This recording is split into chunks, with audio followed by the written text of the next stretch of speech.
Alrighty, Void. So, I skipped around a little bit in my A's to accommodate certain things. Now, this one I skipped around because I had a feeling my DVD wasn't working according to my memory, and I didn't want to be fighting with it late night, so I wanted to wait till I had an opportunity to watch this one during the day where I could fight with my player to get it to play. And it was The Adventures of Ichabod and Mr. Toad. Disney's 11th animated classic, or epic, masterpiece, whatever they want to call it. Which is actually two short films kind of sandwiched together with a little bookend, literally, to make it a full-length movie. Yeah, okay, sure, I'm down for that. Alrighty, so this one I should have been watching before The Adventures of Milo and Otis, but like I said, timing. So, and I was right. My DVD was a little bit on the fritz. Lost a little bit of the tail end of the first part, The Wind in the Willows, and almost the entirety of the climax for Ichabod and for The Legend of Sleepy Hollow. However, that said, I was able to rewind, fight my way through, so I could see 99% of the film. However, that means this will not stand, so getting rid of that and replacing it with a Blu-ray copy that also came with a copy of Fun and Fancy Free. So, I now also own Fun and Fancy Free. I haven't watched it yet, but I will be getting around to it. So, happy about that. But still focused on The Adventures of Ichabod and Mr. Toad. Now, when I was a kid, I grew up seeing this version of The Legend of Sleepy Hollow several times. But I don't think I ever actually saw the Wind in the Willows portion. I don't know if I think on a VHS copy that I'd take out from the video store, only had the one for some reason. Well, and after seeing the Wind in the Willows portion, I could take it or leave it. The one that still sticks with me is the Sleepy Hollow portion. Anyway, so my list just scrolled on me 1 second. Alright, so this was 1949. So essentially this one kind of opens in like a bookstore with a narrator talking about famous folk heroes or literary characters, and decided that his favorite was J. Thaddeus Toad. Now, this narrator is Basil Rathbone, I believe, was doing the first part of it, if I'm not mistaken. Yes, Basil Rathbone.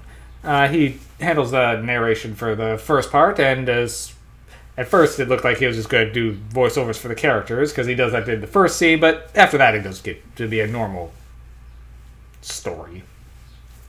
And this talks about J. Thaddeus Toad, a frog of Toad Hall, who's, well, I guess he's a toad, but yeah. Mr. Toad is a rich noble who just enjoys storing his money around and getting into trouble when his mania sees him, as he gets an obsession and has to do everything he can with it, but it usually leaves a swath of destruction behind him. His friends Rat and Mole are very concerned about him, and Angus McBadger, his financier, is fit to be tied, especially when he gets a motor car mania, and apparently seems to have stolen a motor car. Well, it's clear he's being flim-flam, but the court case is pretty much open and shut, and he is arrested. However, he is determined to get out of jail and clear his good name. And, well, the Legend of Sleepy Hollow portion is just that, an animated adaptation of The Legend of Sleepy Hollow. Ichabod Crane is a school teacher who comes to the town, gets a thing for the local, then a local girl, Katrina von Tassel, and however the local stud and, I guess, Gaston prototype is not too keen with that, so he tries to shoo away Ichabod so he can get with the girl himself. I will say Brom Bones is not nearly as much of an antagonist as, like, Gaston is, because he's more of he just does it just good-natured joshing. Doesn't seem nearly as malicious in his mischief. But, you know, he's also being beaten by Ichabod, who's this lanky motherfucker. Just, nah. I could sympathize a little bit here. And well, when he keeps failing to get the best of him, he knows Ichabod's superstitious, so at a Halloween party he tells the legend of the Headless Horseman, and knowing that Ichabod has to ride through that area, and, well, it's kind of left unclear whether he actually saw the ghost of the Headless Horseman, whether it was Brom Bones impersonating him to tease him and scare him away, or what actually happened, or if it was all just in his head. Well, now this part actually does build a decent amount of suspense, especially for an early Disney animated thing. It's very well animated and very well put together, and Bing Crosby does the narration and songs for this portion, which some of them do stick in your head still.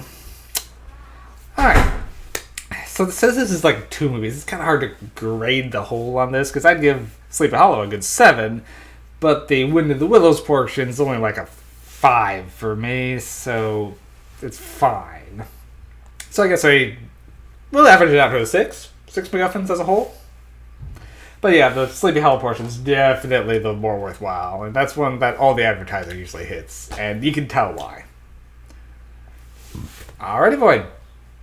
Take care.